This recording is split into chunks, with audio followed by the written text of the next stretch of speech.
iPads and other devices are called tablets because they belong on tables.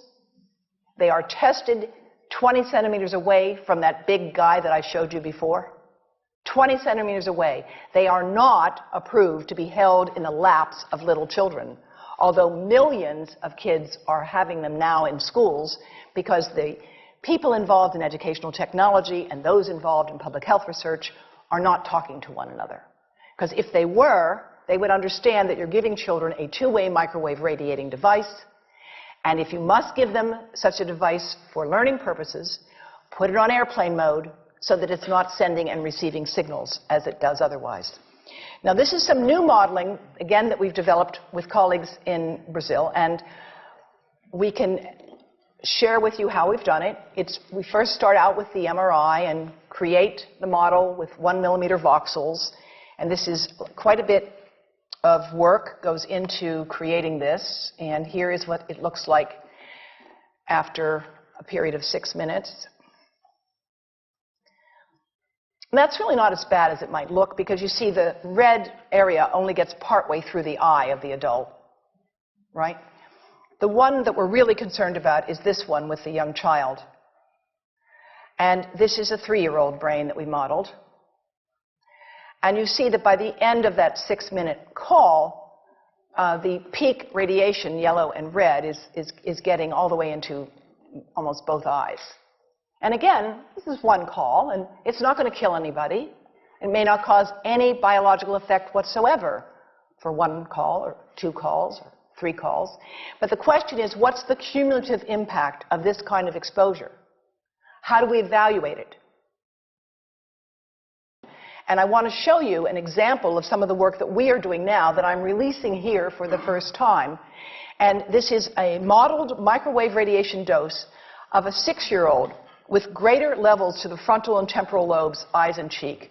And watch this here. Now, yellow, white, and red are the hottest, all right? And if you look carefully, you will see it's going into the eye, the nose. Do it again, just so you'll get to see it. And partly into the brainstem. Now, that's just showing you that there's going to be some exposure into that area of a young head. It doesn't tell you that there's any biological effect, right? Now, the next slide is going to show you something that might be of interest to students and faculty here. And that has to do with exposure to the reproductive organs. We call them the gonads. I think you say the testicles. And bone marrow. And look here at the radiation as it gets into the groin area. And that's just from having a mobile phone modeled into the pocket. And this, again, is based on a normalized SAR with I think we had a dipole antenna. Now, the breast. The breast is mostly fat, contains a lot of fluid. Things that contain fat and fluid cook faster in the microwave oven. Now, a cell phone can't cook anything, all right? Mobile phones do not pop popcorn. That was a fraud. They don't make any heat that we know of, otherwise they wouldn't be permitted.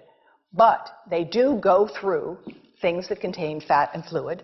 And we are now working at Environmental Health Trust with scientists at the University of California, San Francisco, scientists at formerly the president of the American Cancer Society of California, because we are seeing women who keep cell phones in their bras. Has anyone seen a woman put a cell phone in her bra? Hands up, please.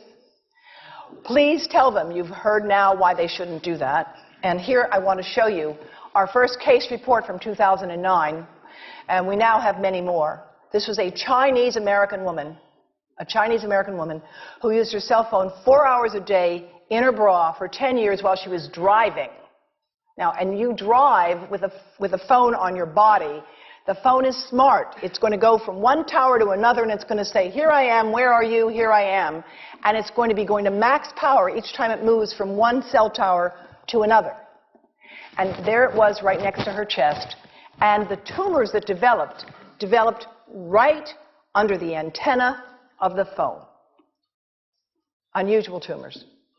But in the meantime, people have a right to know how you can minimize exposure. And again, I think this information is available on our website, will be available on yours. Remember, if you have to give a phone to a child, put it on airplane mode. And think about this. That microwave oven, it works because there's a metal box around the microwave signal, and the signal pings all over the place. Next time you get into an elevator or a train for any length of time, put your phone on airplane mode. Otherwise, that signal is going all over the place, magnifying and coming back. Keep the mobile phone away from you when it's on and you are asleep. Now, it takes a village to do a lot of things. These are some of the people whose materials I've used today with their permission, and I can't read this list to you, but I want you to know that I feel really honored to be working with some of the most talented people in the world on this issue. And they have given me permission to share these materials with you.